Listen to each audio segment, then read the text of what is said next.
ఉంటుంది. ఎందుకంటే సేవలో పని చేయాలి, దేవుని కొరకు వాడబడాలనే ఆశ, సోమరిగా ఉండడం కానీ, ఖాళీగా కూర్చోవడం కానీ, టైం వేస్ట్ చేయడం కానీ నాకు అస్సలు ఇష్టం ఉండదు. ఈవెన్ ఫోన్లో కూడా ఎవరితోనే ఎక్కువసేపు మాట్లాడుతుంటే కూడా దేవుడు జ్ఞాపకం చేస్తాడు, నీ సమయం చాలా విలువైంది, నీ టైం వేస్ట్ చేయకని.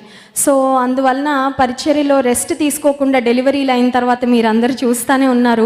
మరి రెస్ట్ లేకుండా అలా పరిచర్యలో వాడబడుతూ ఉన్నప్పుడు ఒక చిన్న ఆరోగ్య సమస్య ప్రారంభమైందండి. నా కడుపు భాగంలో దాన్ని అంబలికల్ హెర్నియా అంటారు. అంటే కడుపులో పేగులు చిన్నగా బయటకు రావడం స్టార్ట్ అయ్యాయి. దాదాపు 3వ డెలివరీ అయినప్పటి నుంచి చిన్నగా సమస్య ప్రారంభమైంది. అప్పుడప్పుడు బాగా మరి రెస్ట్ లేకుండా ప్రయాసపడినప్పుడు, సరిగ్గా ఆహారం తీసుకోనప్పుడు, టైం టు టైం కేర్ తీసుకోనప్పుడు నొప్పి ఎక్కువైపోతూ ఉండేది. ఈ కరోనా స్టార్ట్ అయిన దగ్గర నుంచి 150 రోజుల ప్రార్థనలు, 100 రోజుల ప్రార్థనలు, ఈ మధ్య జరిగిన 40 రోజుల ప్రార్థనలో కూడా కరెక్ట్గా ప్రార్థనకు రాకముందు నొప్పి ప్రారంభమయ్యేది.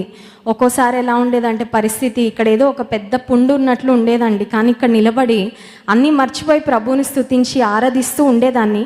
నిజానికి నొప్పితో భరించుకుంటూ బ్రతకడం అలవాటు చేసేసుకున్నాను నేను.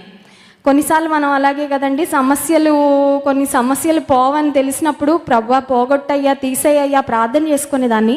కానీ నొప్పిని భరించుకుంటూ, నొప్పి రాగానే ఆపరేషన్ అని అయితే నేను ఎప్పుడు అనుకోలేదు.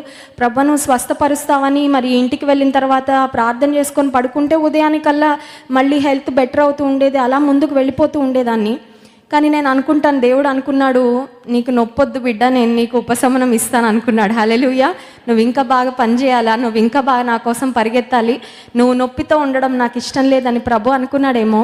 మరి లాస్ట్ మంత్లో మీట్ అండ్ గ్రీట్ కొరకు హైదరాబాద్ వెళ్ళినప్పుడు దైవజనులు అన్నారు, ఎందుకో నీకు ఊరికే నొప్పి వస్తుంది, ఊరికే నువ్వు బాధపడుతున్నావు, ఒకసారి చెకప్ చేయించుకో అంటే డాక్టర్స్ దగ్గరికి వెళ్ళినప్పుడు అందరూ ఒకటే సలహా ఇచ్చారండి, చిన్నగా ఉందమ్మా సమస్య, ఇప్పుడే చేయించుకుంటే ఆపరేషన్ మంచిది.